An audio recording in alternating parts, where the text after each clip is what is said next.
Good morning. I'm back with you with sports once again. And it looks like the United States women's national team in soccer, they're not going to play for a gold medal since they lost 0-1 to Canada. And I have to say that I saw the beginning of the game, and it looks like the Americans didn't play very well.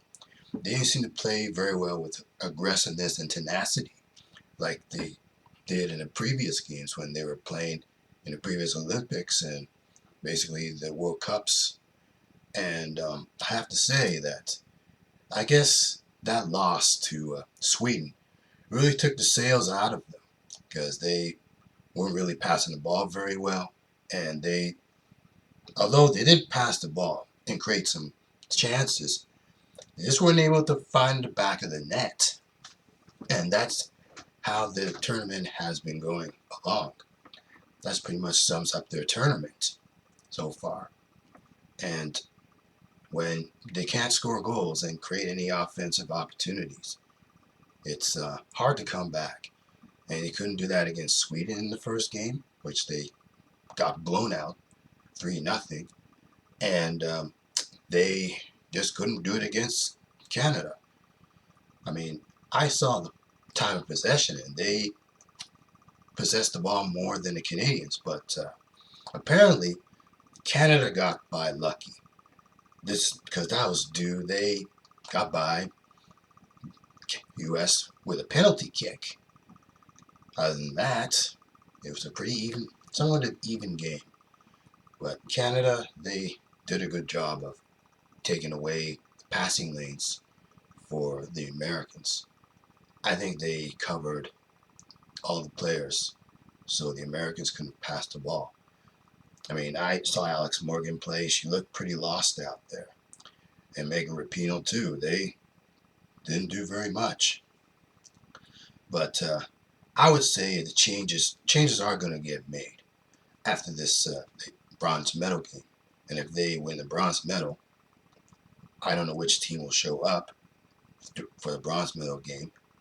I don't know which will show up because they're unpredictable. They played well against New Zealand, and they played well against the Netherlands. So they didn't do well against Sweden. They didn't do well here. So which team will show up for the women's national team? I'm not sure. But even if they do win the bronze medal, I don't think that's enough for them to claim any sort of greatness. But after this Olympics, I would say changes are going to get made. And they need to make these changes fast because in 2 years from now, 2023 Women's World Cup will begin.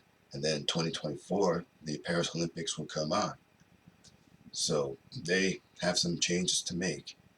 And I would say that I think the changes should be from the coaching and from the players themselves.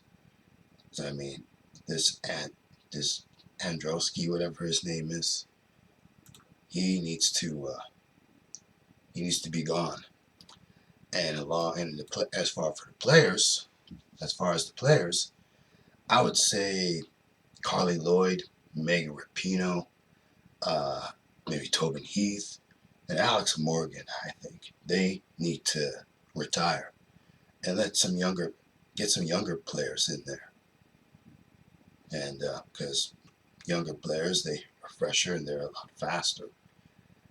They need some young blood in there. They need some younger talent in that team because they're relying too much on the older veterans, and you see the change of the women's game.